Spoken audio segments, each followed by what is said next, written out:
नमस्कार, TNP news पर स्वागत है आपका। मैं हूं आपके साथ सुहानी मलिक। बुलेटिन की शुरुआत करते हैं। राष्ट्रपति द्रौपदी मुर्मू ने ट्वीट किया, मध्य प्रदेश के गुना में हुई सड़क दुर्घटना में कई लोगों की मृत्यु का समाचार दुखद है। मैं मृतकों के परिजनों के प्रति अपनी गहरी संवेदना व्यक्त करती हूं और घायलों के शीघ्र स्वस्थ होने की कामना करती हूं। कांग्रेस के 139वें स्थापना दिवस के अवसर पर तैयार हम रैली में कांग्रेस सांसद राहुल गांधी ने कहा कि देश में विचारधारा की लड़ाई चल रही है। लोगों को लगता है कि ये राजनीतिक लड़ाई है, जो सही है, लेकिन इस लड़ाई की नींव विचारधारा है। बहुत सारी पार्टियां एनडीए और इंडिया गठबंधन में है, लेकिन लड़ाई दो विचारधाराओं के बीच है। सपा प्रमुख अखिलेश यादव ने कहा, मुझे दुख है इस बात का कि जो नारी वंदन और नारी सम्मान की बात कर रहे हैं, उन्हें पहलवान बेटियों का दुख नहीं दिखाई देता।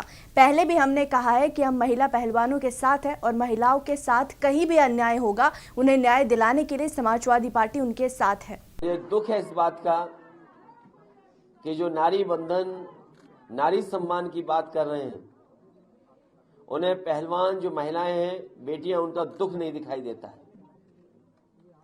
पहले भी हम समाजवादियों ने कहा कि महिला पहलवानों के साथ हैं और महिलाएं के साथ कहीं भी अन्याय होगा, अगर किसी तरह की घटना होगी तो महिलाओं को न्याय दिलाने के लिए समाजवादी पार्टी उनके साथ है।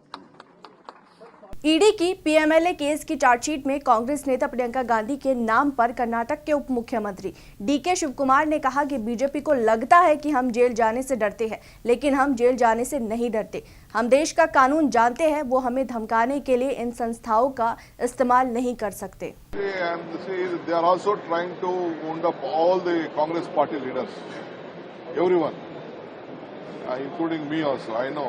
After the cases were being withdrawn also, still they are issuing notices. I will reply later. They feel that we will be afraid of going to jail. We are not, no one is afraid of going to jail. We will face this. We know the law of the land, but they can't use these institutions to threaten us. To save democracy, to save India, we are fighting out. गुना में हुई सड़क हादसे के घायलों से मिले CM Mohan Yadav. अस्पताल पहुंचकर सीएम मोहन यादव ने घायलों का हालचाल पूछा। आपको बता दें कि मध्य प्रदेश के गुना में बीती रात एक बस और डंपर में आपस में टक्कर हो गई थी। इसमें बस के पलटने के कारण उसमें आग लग गई। इस हादसे में 11 लोगों की मौत हो गई थी और 14 घायलों को जिला अस्पताल में भर्ती कराया गया है। जम्मू कश्मीर में कानून व्यवस्था की स्थिति पर केंद्रीय मंत्री और पूर्व सेना प्रमुख जनरल वीके सिंह ने कहा कि रक्षा मंत्री वहां पर गए हुए हैं और उन्होंने पूरे देश को आश्वासन भी दिया है। फिक्र करने की कोई बात नहीं है, सेनाओं को जो काम करना है वो कर रहे हैं, सरकार उनके साथ है। रक्षा मंत्री जी गए वहाँ पर, उन्होंने पूरे देश को आश्वासन भी दिया है, सेनाओं के बारे में भी उन्होंने कुछ बोला है। तो मैं आपके माध्यम से ये कहना चाहूँगा, फिक्र करने की कोई बात नहीं है।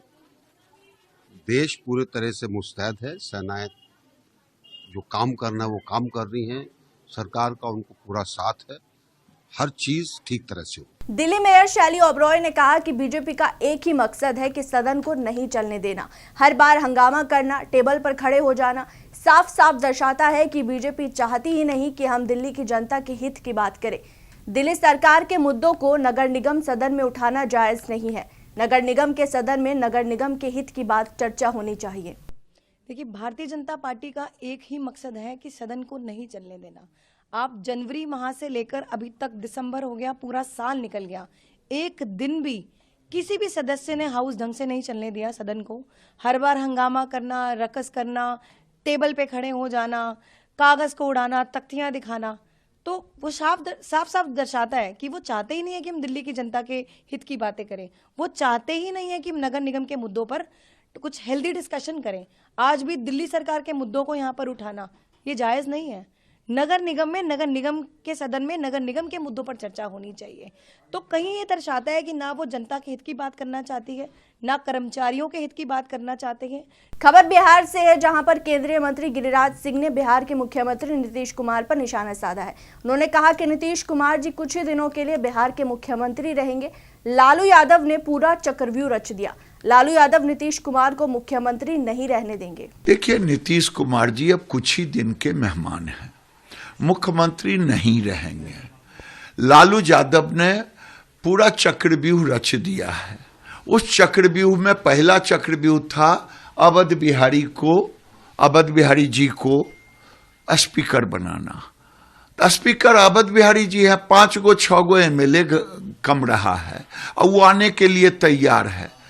नीतीश कुमार तेजस्वी को मुख्यमंत्री नहीं बना रहे हैं और लालू जी ने चक्रव्यूह रच दिया है। कुछ ही दिन के मेहमान हैं, कर लें नेशनल काउंसिल या नेशनल एग्जीक्यूटिव। अब वो कुछ ही दिन के मेहमान हैं, लालू जी अब उनको मुख्यमंत्री रहने नहीं देंगे, पूर्व हो जाएंगे।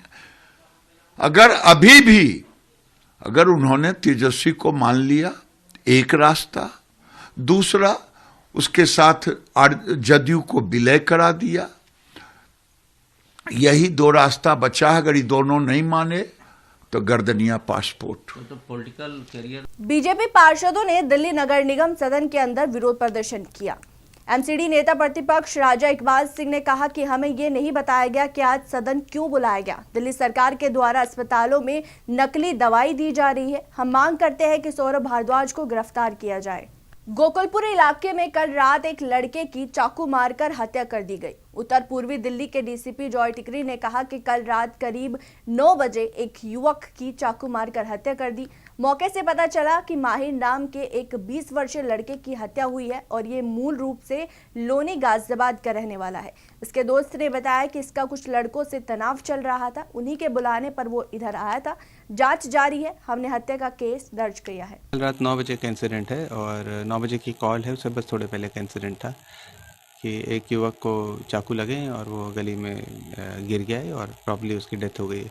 हम लोग तुरंत मौके पे पहुँचे तो वहाँ पता लगा कि एक ये माहिर नाम का लड़का है, 20 साल उम्र है इसकी, इमरान भी बोलते हैं इसको, और रहने वाले ये लोग लोनी गाजियाबाद के हैं और काम ये पहाड़गंज में एक फ्लेक्स बोर्ड बनाने का काम है, वहाँ पे ये काम करता है। तो इसी रास्ते से आना जाना है इसका। तो इसके दोस्त भी दो समय मिले जो उसके साथ में ही थे थोड़ी देर पहले तक। उन्होंने भी बताया कि इसका कुछ लड़कों से कहासुनी हुई थी लगभग हफ्ता भर पहले और उनका आपस में कुछ तनाव चल रहा था और कल उन्हीं के शायद बुलाने पे ये इधर आया और यहाँ पहले इन लोग की बात हुई है। उसके बाद फिर हालत थोड़े ख़राब हुए और फिर स्टैबिंग का इंसिडेंट हुआ जिसमें इनकी मौत हो गई है। तो अभी एक नाम फैज़ल निकल कर आया है, उसका हमें बहुत ज़्यादा डिटेल अभी और नहीं पता, अभी उसको हम लोग वेरीफाई कर रहे हैं और मर्डर का केस हमने रजिस्टर किया है और इसको इन्वेस्टिगेट कर रहे हैं। सर बताया जा रहा है कोई लड़की का चक्कर था इसको। It is too early to say कि अभी क्या मोटिव रहा होगा, पर बिकॉज ही इज़ यंग, 20 साल का लड़का है, तो हम लोग अपने सारे ऑप्शंस खोल के चल रहे हैं, इंक्लूडिंग कोई अगर इस तरह का एंगल हो तो अभी इन्वेस्टिगेट करते हैं, देखते हैं कहाँ इन्वेस्टिगेशन लेके जाती है। खबर यूपी के चंदौली जिले से है, जहां पर पुलिस को बड़ी कामयाबी हाथ लगी है। काफी दिनों से पुलिस के लिए सरदर्द बनी लुटेरी दुल्हन को गिरफ्तार किया गया है। लुटेरी दुल्हन शादी के बाद आभूषण और नकदी लेकर फरार हो गई थी। राजस्थान के संजय सिंह को शादी का झांसा दिया था और लुटेरी महिला 3 लोगों के साथ शादी पहले भी कर चुकी है। वहीं पुलिस ने लुटेरी दुल्हन के 3 अन्य सहयोगी को भी गिरफ्तार किया है और सदर कोतवाली पुलिस ने इन लोगों को पकड़ा है। की शादी यहाँ के कुछ जालसाज लोगों ने कराई थी। शादी होने के पश्चात दुल्हन विदा होकर जा रही थी। इसी बीच में अलीनगर के पास तथाकथित दुल्हन जिसकी शादी संपन्न कराई गई थी संजय सिंह के साथ, वह अपने पति का 12,000 रुपये लेके भागने का प्रयास कर रही थी, भाग गई और फिर पकड़ा गया। 27 दिसंबर को लड़के पक्ष वालों ने मुकदमा कायम कराया कि उनके साथ कुछ जालसाजियों ने धोखे में रख के उनको बुला के यहाँ पे शादी कराया है और तत्काल सूचना प्राप्त करने के बाद एफआईआर पंजीकरण के पश्चात योजनात्मक कार्रवाई प्रारंभ की गई।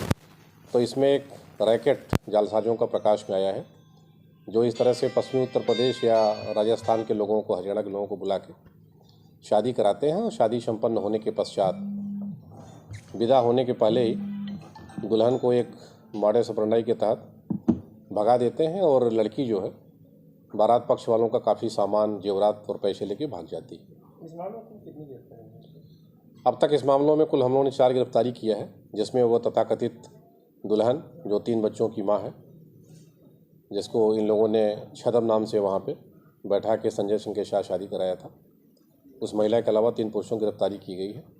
और इसमें रैकेट जो है उसके बारे में हम लोग छानबीन कर रहे हैं, जो उनका एक गिरोह है ऑर्गेनाइज, उसमें अभी कई व्यक्तियों के नाम प्रकाश में आए हैं, उनकी गिरफ्तारी के लिए प्रयास किए जा रहे हैं। स्थानीय स्तर पर इनकी क्या भूमिका है?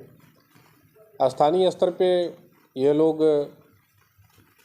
उन लोगों को बुला के और जो इनके पास महिलाओं का 2-3 महिलाओं का समूह है उनको लड़की बना के दुल्हन बना के उसके साथ शादी कराते हैं। इनका एक रैकेट है और पैसा मिलने के बाद आपस में बांट लेते हैं। अब तक इस महिला ने पूछताछ में बताया है कि कुछ लोगों के साथ इसने शादी कराई है, उसकी हम लोग जांच पड़ताल कर रहे हैं। तो फिलहाल इस बुलेटिन में इतना ही। देश और दुनिया की बाकी तमाम खबरों के लिए बने रहे TNP न्यूज के साथ। नमस्कार।